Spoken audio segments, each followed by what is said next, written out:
Hello, જાગૃત આવાજમાં તમારું સ્વાગત છે. મારું નામ છે ચિંતન અકાણી. હવે તમારી બોર્ડની એક્ઝામ નજીક છે. જે લોકો ગુજરાત બોર્ડની અંદર હોય, સીબીએસઈ બોર્ડની અંદર હોય અને ગુજકેટની એક્ઝામ આપવાના હોય, તો તમારા બધાને એક ડ્રીમ હોય છે કે મને સારી કોલેજમાં એડમિશન મળવું જોઈએ.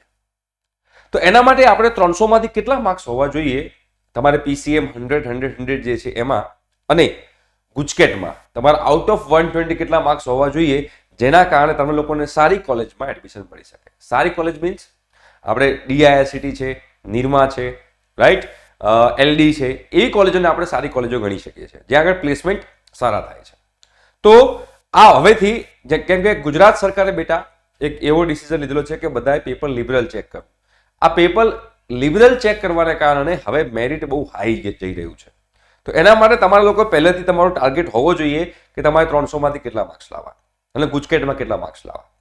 એના માટે તમારે જો ફ્રી ઓફ કોસ્ટ અમારી સાથે ગુજકેટની અને બોર્ડની પ્રિપેરેશન કરવી હોય અને આખી એડમિશન પ્રોસિજર જે છે અમારી સાથે તમારે જોડાવવું હોય તો ડિસ્ક્રિપ્શન બોક્સમાં બેટા વોટ્સએપ ગ્રુપની લિંક છે, તમે એમાં જોડાઈ શકો છો. અને એકવાર જોડાઈ ગયા હોય તો બીજી વાર જોડાવાની કોઈ જરૂર છે નહીં. એમાં every day live session free of cost અને મટીરિયલ પણ આપવામાં આવે છે. ઓકે, તો મિસ ના કરતા. હવે તમે જુઓ બેટા, તો આ 12th સ્ટાન્ડર્ડના એક વિદ્યાર્થીની માર્કશીટ છે, એક સ્ટુડન્ટની માર્કશીટ છે ગુજરાત બોર્ડના. હવે તમે એના પર્સન્ટાઇલ જુઓ કેટલા છે. આ પર્સન્ટાઇલ તમે જોશો તો 98.06 પર્સન્ટાઇલ છે. આ કહેવાય છે સાયન્સના થિયરી પર્સન્ટાઇલ. આપણને બેટા ખબર હોવી જોઈએ કે તમારા સાયન્સના જે થિયરી પર્સન્ટાઇલ આવશે એના 50% અને ગુજકેટમાં તમારા જે પર્સન્ટાઇલ આવશે એના 50%, એ બેનું એડિશન થશે અને પછી ફાઇનલ તમારા જે પર્સન્ટાઇલ બનશે એના બેઝ પર તમારો ગુજરાતમાં રેન્ક આવશે અને એના બેઝ પર તમે લોકોને એડમિશન પ્રોસિજર થશે.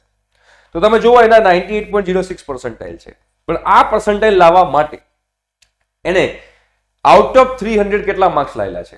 તો જો મેથ્સમાં એને 100 આઉટ ઓફ 100 છે, આપણો સ્ટુડન્ટ છે, રાઈટ. કેમિસ્ટ્રીમાં તમે જોશો તો 100 છે, 94 છે આઉટ ઓફ 100, અને ફિઝિક્સમાં 91 છે આઉટ ઓફ 100. અને બેટા ત્રણે તમે લોકો એડિશન કરશો ને બેટા, તો એ એડિશન સરવાળો થાય છે 285. એટલે કે 300 માંથી 285 માર્ક્સ લાવો છો ત્યારે તમારા પર્સન્ટાઇલ 98.06 બને છે. આ સ્ટુડન્ટ અત્યારે એલડી ની અંદર ઓપન કેટેગરીમાં એલડીમાં કોમ્પ્યુટર એન્જિનિયરિંગમાં સ્ટડી કરી રહ્યો છે.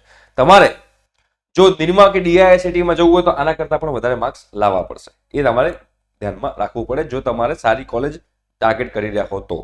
ઓકે, તો 98.06 પર્સન્ટાઇલ છે, 285 માર્ક્સ છે આઉટ ઓફ 300. ક્લિયર છે.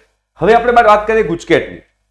તો ગુજકેટમાં તમે જોશો બેટા, તો એના આઉટ ઓફ 120 111.75 છે, એટલે કે 111.75 આઉટ ઓફ 120. અને એ આટલા માર્ક્સ ઉપર એના જે પર્સન્ટાઇલ બેટા બની રહ્યા છે એ પર્સન્ટાઇલ છે 98 પર્સન્ટાઇલ, 98.96.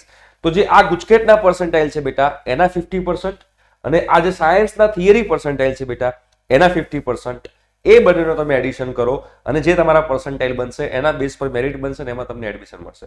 તો આ વિદ્યાર્થી જે છે અત્યારે એલડી કોમ્પ્યુટરમાં સ્ટડી કરી રહ્યો છે. તો આના પરથી તમે લોકોને આઈડિયા આવશે કે તમારે કેટલું ટાર્ગેટ કરવું જોઈએ, રાઈટ. જો તમને સારી કોલેજ જોઈતી હોય તો એટલું માનીને ચાલજો કે 300 માંથી 275 ની ઉપર ટાર્ગેટ કરજો અને 120 માંથી 105 ની ઉપર ટાર્ગેટ કરજો ગુજકેટની અંદર, તો તમને લોકોને સારી કોલેજમાં એડમિશન મળવાના ચાન્સીસ રહેશે. આ વિડીયો એટલે બનાવ્યો છે બીકોઝ આપણને પાછળથી અફસોસ ના થવો જોઈએ કે કાશ હજુ વધારે માર્ક્સ લાવ્યા હોત તો સારું હતું. તમારી પાસે હજુ સમય છે 1 મહિનાનો બોર્ડની એક્ઝામનો અને 1.5 મહિનાનો તમારા ગુજકેટની એક્ઝામનો.